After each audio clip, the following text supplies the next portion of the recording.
Marcos capítulo 4, nós vamos ler o versículo de número 35. Enquanto você procura, vou pedir para o nosso obreiro Robson vir até aqui.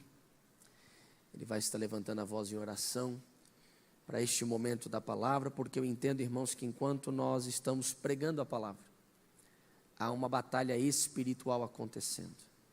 Por isso é necessária essa cobertura de oração. Glória a Deus. Estenda as mãos aqui, irmãos. Glória ao nome do Senhor. Pedi os irmãos a ficar de pé, por favor. Não é reverência ao homem, não. É a palavra.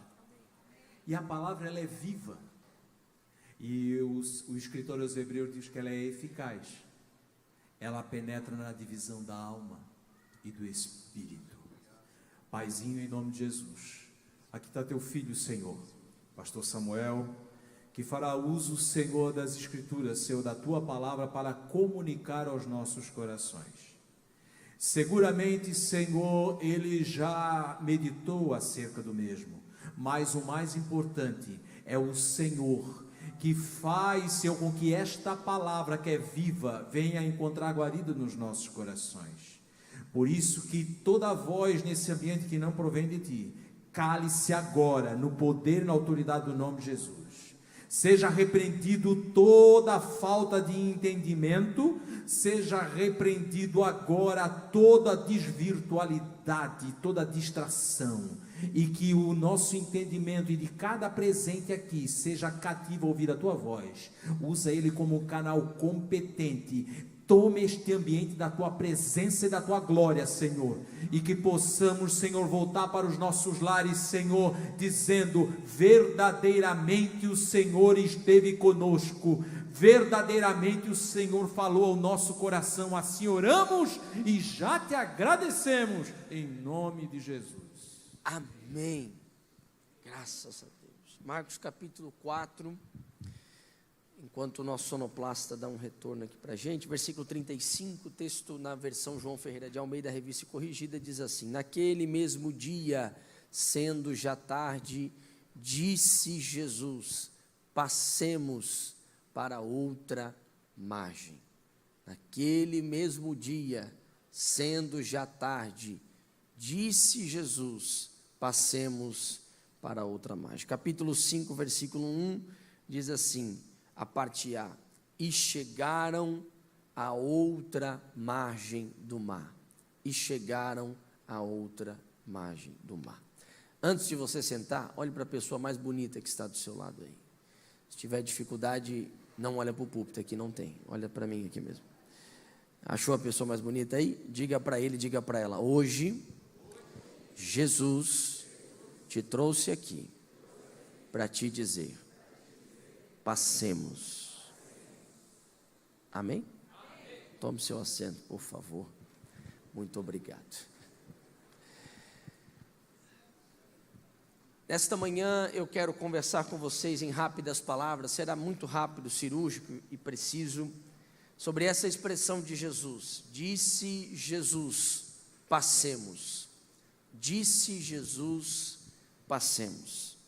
Se você esquecer de tudo que for pregado, de tudo que for ensinado nesta manhã, e pelo Espírito de Deus, você puder lembrar de uma frase, a minha oração é que você se lembre desta frase: disse Jesus, passemos. Se você lembrar desta frase, com toda certeza o Espírito de Deus vai te ajudar a lembrar o que isso significou aos discípulos, e o que isso deve significar para a nossa vida, para a nossa caminhada, para a nossa jornada cristã. Nós acabamos de ler nesta manhã um dos textos mais conhecidos do Novo Testamento. Esse texto em que Jesus acalma uma tempestade é um texto muito conhecido, muito pregado, muito ensinado. Eu tenho absoluta certeza que cada um de nós aqui, leitores da Bíblia, ou já falamos sobre esse texto, ou já cantamos sobre esse texto, ou já ouvimos algo sobre esta narrativa bíblica. É um texto muito conhecido, porque dentro dele há lições extraordinárias de Deus aos nossos corações. O texto começa dizendo que naquele mesmo dia, sendo já tarde. Quando Marcos registra o versículo de número 35, para nós leitores, ele faz para a gente como se fosse uma provocação a tentar entender o que aconteceu naquele dia, porque ele começa dizendo, naquele dia, ou naquele mesmo dia, em outra versão, sendo já tarde. Que dia foi esse? É o dia que aconteceu todo o capítulo 4. Capítulo 4 foi um capítulo de ensinamentos de Jesus. Capítulo 4 foi um capítulo que Jesus reservou para ensinar a multidão e os seus discípulos. No capítulo 4 você vai ver ele contando a parábola do semeador, parábola da candeia, parábola da semente, parábola da mostarda. Jesus está pregando. Imagine você ter o privilégio de ouvir sobre o reino de Deus com ninguém mais, ninguém menos do que o verbo que se fez carne. Jesus está ali ensinando as suas parábolas, as suas verdades, os ensinamentos do reino de Deus. Mas o versículo 35 me chama a atenção, porque ele diz, foi nesse mesmo dia. Que dia foi esse? Dia que Jesus ensinou. Naquele mesmo dia, que dia foi esse? Dia que Jesus estava com os seus discípulos.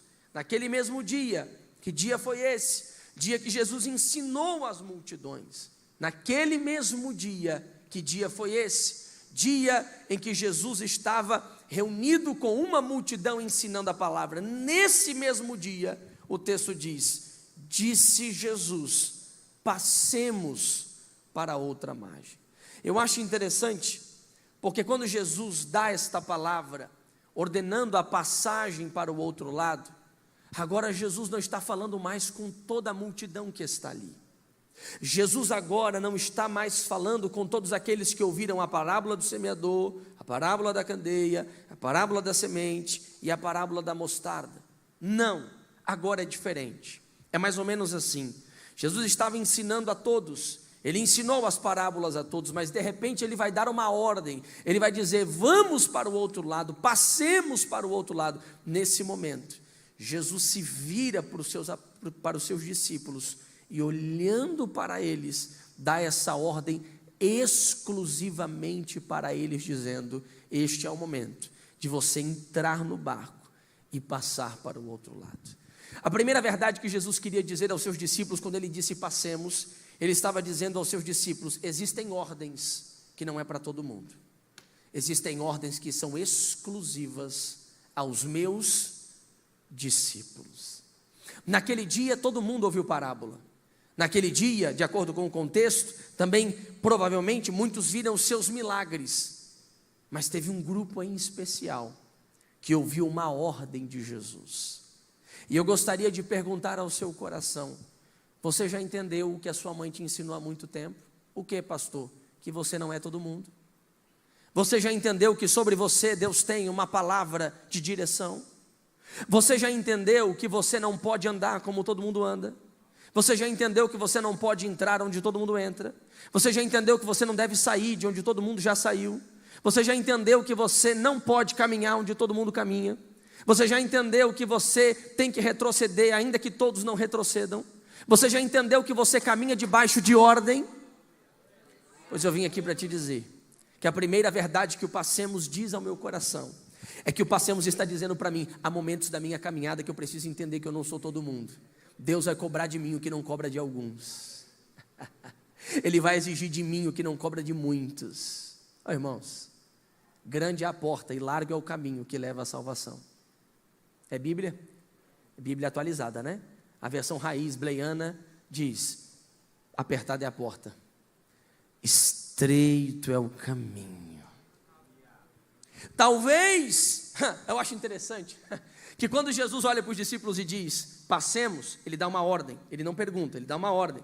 Quando Jesus dá essa ordem, existem duas perguntas que podem surgir. Quantas perguntas? Primeiro, a pergunta de quem vê de fora. Quem vê de fora, Jesus ordenando Pedro, André, Jesus ordenando João, Tiago, Bartolomeu, pergunta de fora, por que eles? Por que o Senhor escolheu eles? Não é assim? Quem olha a nossa vida? Por que ele? Por que ela? Por que ele em tal ministério? Por que ele em tal ministério? Por que ele nessa banda? Por que ele lá na recepção? Por que ele? Irmão, vai perguntar com quem deu ordem, diga amém pelo menos. Mas a segunda pergunta é mais interessante. A primeira pergunta é quem vê a ordem de fora. A segunda pergunta é de quem recebe a ordem. Por que eu? Você não parou para se perguntar? Que tem momentos eu não sei você, mas eu tenho essa crise com Deus. De vez em nunca ele tem uma DR dessa. Que eu me pergunto, Deus, tem crente que caminha do lado de fora, não está nem aí, faz do jeito que quer. Tem pastor por aí que prega a bobagem que quiser. E parece que o Senhor não está fazendo nada.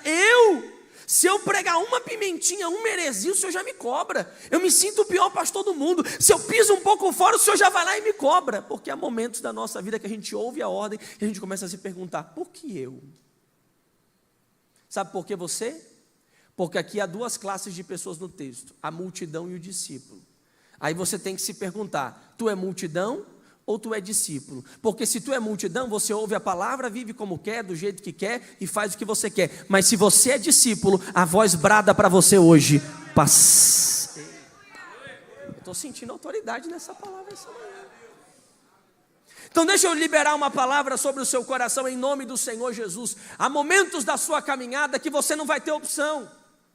Jesus não está lhe dizendo, olha, vocês querem atravessar, meus queridos? Vamos fazer uma enquete aqui no grupo do WhatsApp dos discípulos. Vamos fazer uma enquete, quem vota por passar? Quem vota por ficar aqui? Jesus não faz enquete, Jesus não dá opção, Jesus não deixa eles opinar. Deixa eu te dizer uma coisa, se tu é discípula de Jesus, você não anda onde você quer andar, você não entra onde você quer entrar, porque a partir do momento que você se tornou discípulo, você é conduzido pelo Espírito.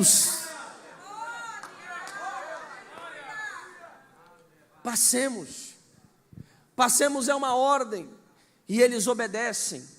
Diga comigo, os discípulos. Não, diga forte com vontade, diga os discípulos.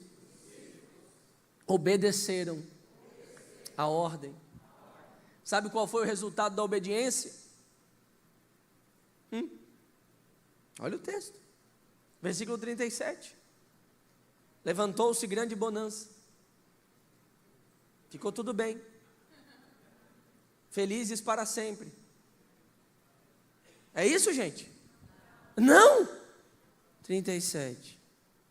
Levantou-se grande temporal de vento. Espera aí, gente, espera aí. Jesus não deu uma ordem? Me ajuda a pregar. Jesus não deu uma ordem? Eles não obedeceram? O que é isso aqui, gente? Me ajuda aí. Não, me ajuda aí, Roberto. Dá uma força aí. Me ajuda a ler esse texto. Sabe o que esse texto está dizendo para a gente? Você caminha debaixo de ordem, amém? Você está debaixo de obediência, amém? Eu preciso te dizer, fiéis também enfrentam tempestades. Nem sempre a nossa vida de obediência nos lançará a águas tranquilas. É impossível, gente, a gente olhar para esse texto sem lembrar de uma história parecida com essa, que tem barco, que tem mar, que tem tempestade e que tem vocacionado. Onde, pastor? Antigo Testamento. Quem? Jonas. É impossível não fazer conexão. Quando a gente olha a história de Jonas e a história dos discípulos, a história dos... vocês estão ligados. A história dos... Existem semelhanças. Ambos estão em uma viagem, ambos estão em um barco, ambos estão navegando, ambos enfrentam vento forte, ambos inventam ondas bravias, ambos enfrentam tempestades. Só tem uma sonora diferença a partir de agora. Um está fugindo da vontade de Deus, e os outros estão em obediência à vontade de Deus. Só que aparentemente o resultado é o mesmo: tempestade. Só que em Jonas, a tempestade chama-se de punitiva. O texto diz: o Senhor enviou uma tempestade. Porque nem toda tempestade é porque tu é crente. Para com isso aí. Fui visitar um crente. Pastor, estou no vento. Fala aí, não consigo emprego. Tá bom. Vou tentar ajudar esse Jonas. Indiquei o abençoado. Maravilha. Até para o empresário lá da China, né? Vamos dizer que ele não está aqui. Não sorria para não denotar para a igreja. Indiquei para esse empresário. E eu não vou olhar para não parecer, né? E aí, esse é o problema de ter déficit, que eu foco em assuntos e eu vou de acordo com o meu assunto. Mas vamos lá. Gente, e aí eu disse, esse irmão aqui está precisando de ajuda, não sei o quê, isso aqui. Beleza, irmãos, um mês não deu nem 2 semanas. O crente demitido, mandando mensagem, pastor, preciso de atendimento, socorro, não sei o quê.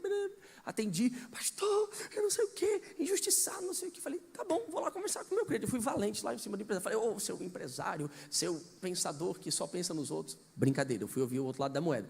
Eu disse, fala para mim, o que aconteceu? Pastor, é simples.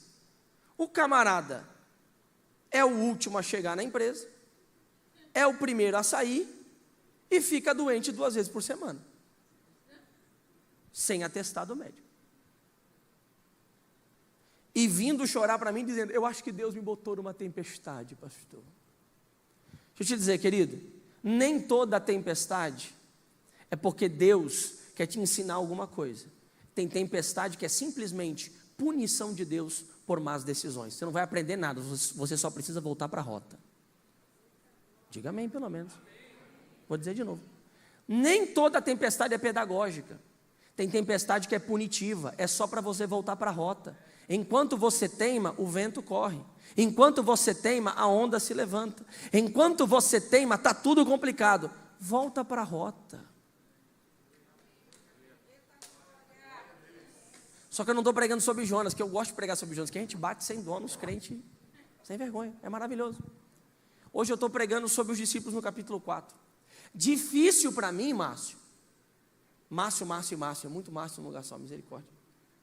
Difícil para mim, gente, é entender gente fiel, gente crente, gente debaixo de uma palavra, enfrentando tempestade. Aí você pergunta, pastor, por que a tempestade? É que no caso de Jonas é punitiva, mas no caso dos discípulos, é uma experiência nova. Jesus pregou pelo menos 4 parábolas. Em nenhum momento você vê os discípulos dizendo assim, quem é este? Ele está pregando, está todo mundo dizendo, amém, glória, aleluia. Se fosse um bom assembleiano depois do batismo do Espírito Santo, falando uma língua estranha, glória a Deus, aleluia. Ninguém fala nada. Mas depois da tempestade, depois da experiência, depois da pedagogia do barco, depois da pedagogia do vento, depois da pedagogia da tempestade, irmãos, quem é este? Eu vim trazer uma resposta de Deus para alguém esta manhã. Eu vim trazer uma resposta de Deus para alguém que entrou aqui dizendo, pastor, não estou entendendo, eu estou em obediência, eu sirvo a Deus, eu tenho sido fiel ao Senhor, eu tenho cumprido os princípios do Senhor, eu sou o marido que a Bíblia manda eu ser, eu sou a mulher que a Bíblia manda eu ser, eu sou o filho que a Bíblia manda eu ser, eu sou o obreiro que a Bíblia manda eu ser. Pastor, a tempestade não para, será que Deus não cuida de mim? Não, Deus está dizendo, eu estou preparando o cenário para uma experiência nova. Deixa eu dizer uma coisa ao seu coração, debaixo da autoridade dessa palavra: bons discípulos não se formam debaixo de ar-condicionado e nem em bancos fofinhos como esse. Bons discípulos se formam no olho do furacão, porque é lá que a glória de Deus é manifestada. Deixa eu liberar uma palavra para quem tem mão para levantar. Essa tempestade não vai matar você, essa tempestade não vai parar você, mas essa tempestade vai promover uma experiência nova, vai promover um testemunho extraordinário de Deus na sua vida.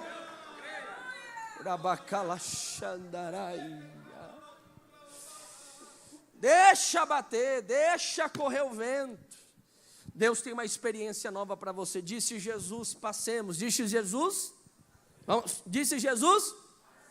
Em primeiro lugar, passemos significa uma ordem. Segundo lugar, quando ele diz passemos, Jesus não diz, vamos tentar passar. Jesus diz, gente, vamos ver se dá certo. Não. Ele diz em tom de promessa. Nós vamos chegar do outro lado. passemos. Se você for puxar o original grego, ou só no português mesmo, traduz aí a palavra passemos no Google depois, ela tem um tom de certeza, ela tem um tom de, nós vamos entrar no barco e vamos chegar lá. Segundo lugar, quando Jesus diz passemos aos discípulos, Jesus está fazendo uma promessa dizendo, vamos chegar do outro lado. Se Pedro lembrasse da promessa lá na hora do furacão. Se João parasse tudo dizendo, gente, não se desespera. Ele já liberou a palavra lá na beira do mar. Se André, com coerência, o camarada do cálculo, parasse tudo para dizer, gente, pera, tem vento, tem mar, ele está dormindo, mas nós temos uma promessa. Irmãos, só que as tempestades da vida, elas têm a capacidade de fazer o que fizeram com os discípulos. O que, pastor? Parece que elas têm um botão Del assim, e elas conseguem apagar da nossa memória as promessas de Deus. Quando a gente está diante do furacão, quando a gente está diante do mar, quando a gente está diante da luta, quando a gente está diante da dor, quando a tempestade chega, a gente esquece das promessas que o Senhor já fez ao nosso respeito. Só que eu gostaria que você gritasse agora, por favor, grita. Só quem precisa dessa palavra, diga assim comigo, a tempestade sempre chegará atrasada. Diga, a promessa vem primeiro.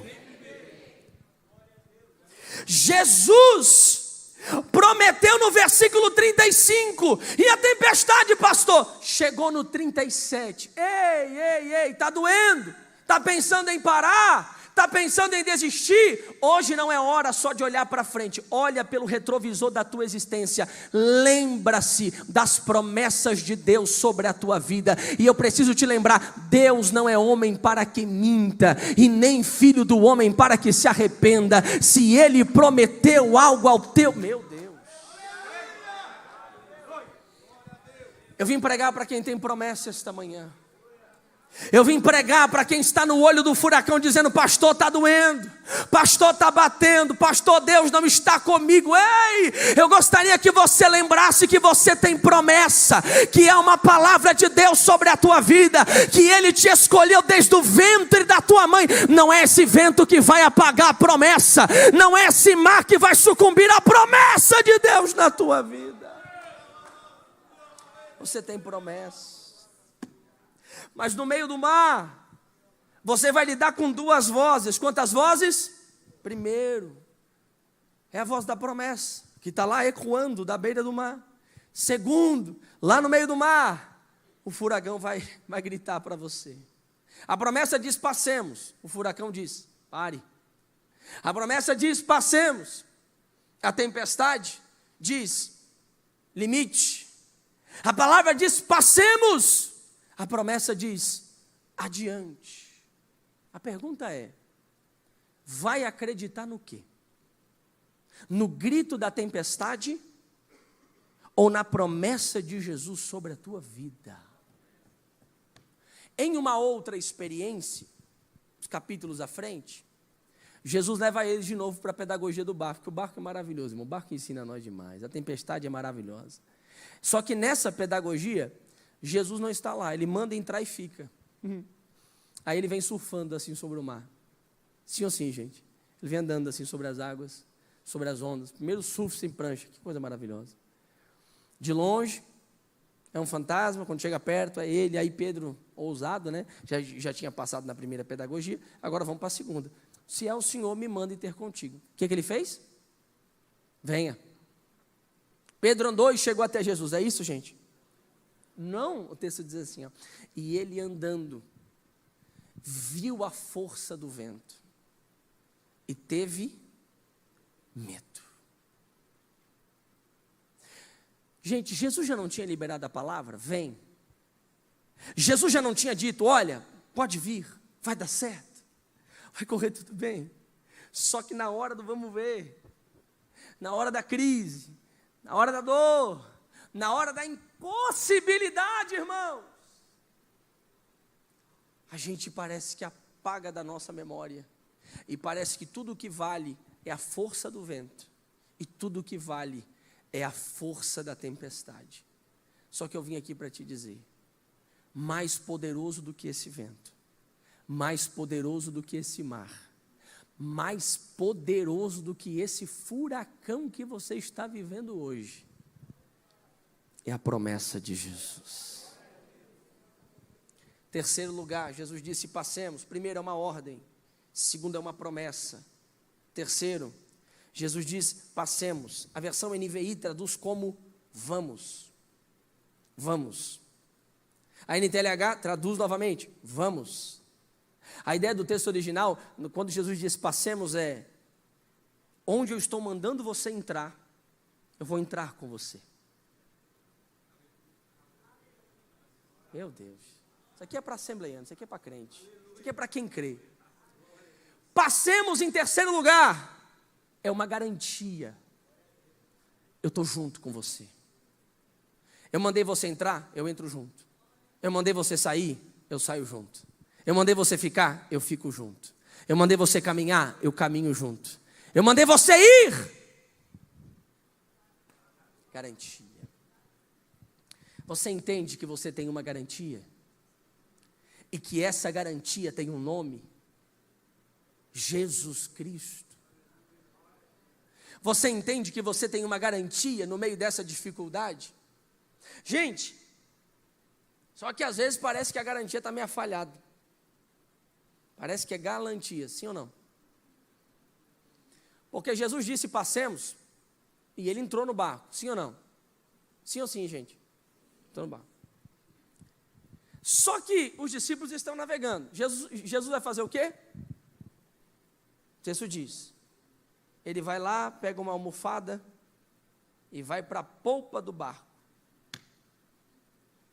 Direcionar o barco?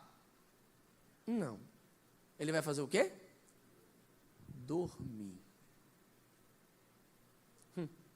Presta atenção nisso aqui, que isso aqui pode virar uma chave na sua vida. Esse texto é simples, mas tem uma verdade profunda. Os discípulos estão na tempestade, e aí eu quero que você imagine a tempestade começando. De repente bate um vento, de repente sobe uma onda, de repente tem aquela situação acontecendo, e você vai ler no texto, quem acorda Jesus, gente? A tempestade ou os discípulos? Os discípulos. Irmãos, o couro está comendo, no bom português. A situação está ali, acontecendo, o bicho está pegando. E Jesus não está fazendo absolutamente nada. A tempestade está lá, o vento está lá, as ondas estão lá, e Jesus, pastor, dormindo. E, como se não bastasse o dormir de Jesus, agora entra o desespero dos discípulos. Então quer dizer, o combo está completo.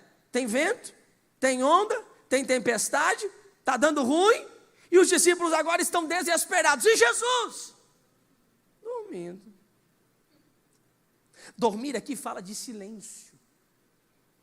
Dormir aqui fala de não intervenção. Dormir aqui fala de deixar acontecer. Não tem momentos da nossa vida que a gente diz assim, essa era uma boa hora para Jesus intervir. Essa era uma boa hora para garantir estar em ação. Esse era um ótimo momento para ele fazer alguma coisa. Pastor, olha o vento. Pastor, olha o tamanho da onda. Ei, já estou me afundando aí, psicólogo, psiquiatra, remédio, já estou desesperado. E Jesus não está fazendo absolutamente nada. Tanto que a pergunta dos discípulos, quando acordam Jesus é: não te importa que pereçamos? A pergunta dos discípulos é: o senhor não pode acalmar a tempestade? Não, eles não perguntaram isso. O senhor não pode intervir? Não. A pergunta é desesperadora: o senhor não se importa com a gente? O senhor não ama a gente? Em outras palavras, cadê a garantia? Só que deixa eu te dizer uma coisa. O segredo desse barco aqui não é Pedro estar lá, não é João estar lá, não é André estar lá. O segredo deste barco aqui é a presença de Jesus, ainda que esteja dormindo sem fazer nada. Porque quando a tempestade começa, quantos homens tem nesse barco aqui? Quantos? Quantos? 12 mais 1, não fala esse número. Não fala esse número. Você entendeu? Jesus está dormindo, só sobrou 12. Vamos lá, a tempestade começa. Quantos deles são pescadores? Pelo menos 4. Pedro, Tiago, André e João. Se bem que João tem uma certa dúvida, mas ok, vamos dizer que tem 4 pescadores. Gente, 4 pescadores do Mar da Galileia. Fala se não está garantido aqui esse barco. Quem sabe lidar com o Mar da Galileia do que o pessoal da região que conhece bem a embarcação. Então, quando a tempestade começa, parece que vejo Pedro tomando o comando, dizendo, fica tranquilo, tira aqui a água, mexe não sei o que, faz não sei o que, resolve desse jeito. Só que tem momentos da nossa vida que mesmo a gente conhecendo o barco, mesmo a gente conhecendo o lugar, mesmo a gente sabendo a situação foge do nosso controle. Por isso eu quero te dizer que eu confio mais em Jesus dormindo nesse barco do que 12 homens lutando por essa embarcação.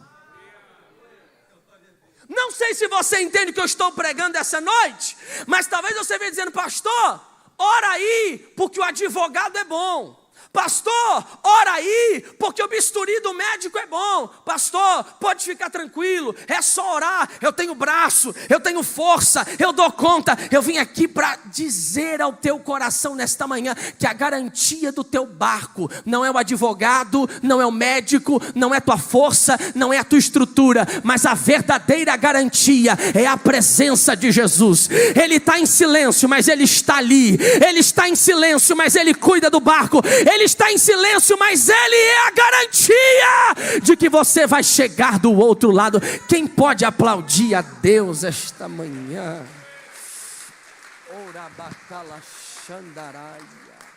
Garantia. A garantia não falhou. Disse Jesus, passemos. Primeiro é uma ordem, segundo é uma promessa, terceiro é uma tempestade. E em quarto lugar, nós só vamos entender o passemos quando a gente lê o capítulo 5, versículo 1. Diz assim, e chegaram à outra margem do mar. Você já passou pelo discipulado? Você já entende? Se não passou ainda, a nossa amada irmã Dijane está aí. Levante a mão, Dijane, dá um glória. Procure ela no final. Mas você estudou o tema Bíblia e você aprendeu que a Bíblia, na verdade, não tem versículos e capítulos no seu original. Então, por mais que nós temos capítulos e versículos para melhor localização, isso não significa que está separado nesses blocos exatamente. A história está em sequência.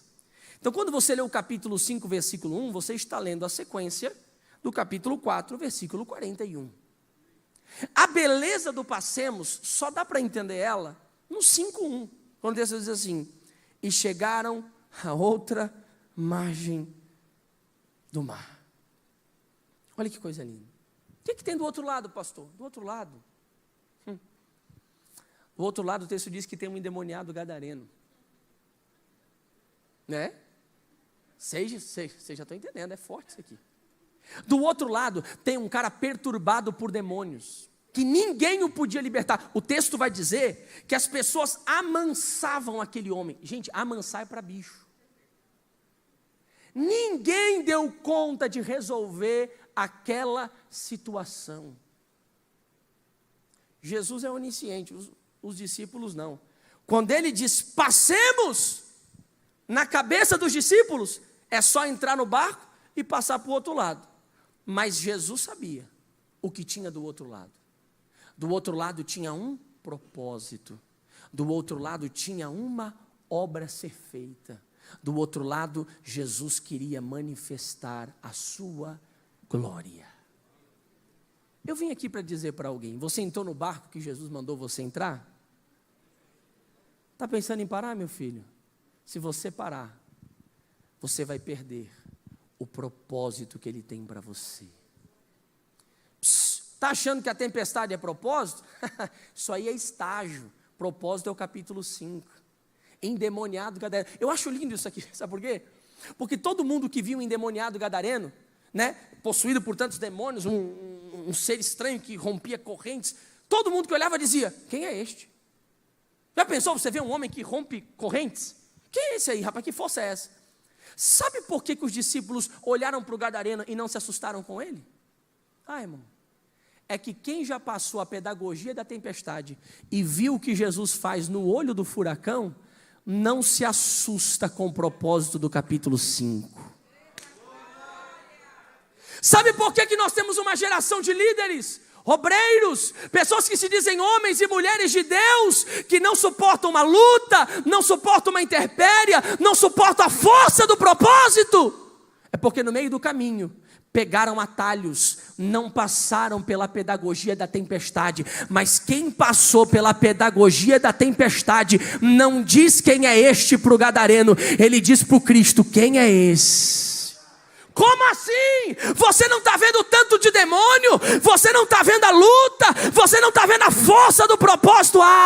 O propósito é grande, a luta é grande, a intempérie é grande, mas eu vi o grandão se manifestar no meio da tempestade. Meu Deus! Sabe o que Deus está dizendo? Eu estou preparando você para um grande propósito. O que você não pode é pular do barco. O que você não pode é fugir do meu propósito, porque lá do outro lado, sua dor torna-se o seu testemunho, sua dor torna-se o motivo para você continuar, sua tempestade torna-se a força que vai te impulsionar a viver grandes propósitos na presença de Deus. Eu vim dizer para alguém: seu capítulo 4 está terminando com dor, está difícil, está tempestuoso. Jesus tem um capítulo 5 para você. Eu fico pensando, se Pedro tivesse pulado do barco, se João tivesse pulado do barco, e se de fato aquela tempestade tivesse feito com que os discípulos parassem, se a tempestade para os discípulos, o endemoniado morria na mão de Satanás e seus demônios. Se a tempestade para os discípulos, o diabo ia continuar perpetuamente perturbando aquela alma. Se a tempestade para os discípulos, não tinha esperança para aquele homem. Mas eu dou glória a Deus esta manhã, que a tempestade não parou os discípulos, não parou o meu Jesus. Deixa eu te dizer, se a tempestade para você, quantas obras você poderia deixar de fazer?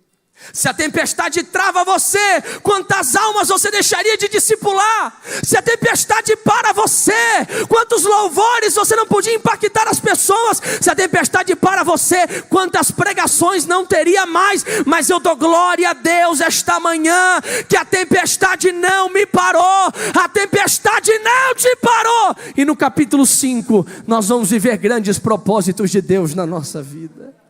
Fica de pé em nome de Jesus. Aleluia. Passemos. Uma ordem, uma promessa, uma garantia e um propósito. Disse Jesus: passemos. Jesus tem algo maravilhoso a fazer através da tua vida, da tua história. Essa tempestade não é o fim, é o meio que te leva ao propósito de Deus para com a sua vida. Você é discípulo, você é discípula. Coloque a mão no seu coração agora. Pai, em nome de Jesus, diante dessa palavra aos nossos corações, Paizinho querido, há momentos da nossa vida, há momentos da nossa história que nós não entendemos as situações difíceis. Paizinho, há momentos de tempestade, há momentos de dor, que nós queremos parar e desistir, mas ajuda-nos esta manhã a entender essas 4 verdades. Primeiro, que nós caminhamos debaixo de obediência. Segundo, nós caminhamos debaixo de uma promessa. Terceiro, nós caminhamos debaixo de uma garantia. E em quarto lugar, nós temos um propósito, nós temos uma missão. O Senhor tem algo a fazer através da nossa vida, através da nossa casa, através da nossa família. Jesus querido, que nós possamos olhar para o propósito, olhar para o alvo, olhar para aquilo que o Senhor tem para a nossa vida, e que não venhamos parar, retroceder, olhar para trás. Oh Deus, quantas vezes que diante da tempestade nos encontramos sem fé, sem esperança, mas nesta manhã, do púlpito à porta desta igreja, eu oro para que a tua presença maravilhosa invada as vidas e os corações. Paizinho, eu não sei como este irmão, como esta irmã chegou até aqui, mas eu sei que diante dessa palavra pode haver transformação, pode haver renovo, pode haver mudança para a sua história. Deus, assim como os discípulos, nos encontramos nas tempestades da vida, mas nós não queremos temer, nós não queremos desanimar, nós não queremos, Pai, entrar em desespero no meio ou no olho do furacão. Nós queremos manter a nossa fé acesa, assim como o Senhor, que dormiu na tempestade. Nós queremos dormir, descansar e crer que grandes são as tuas promessas na nossa vida. Deus, onde houver um coração aberto agora, renova esta vida, renova este coração, em nome de Jesus.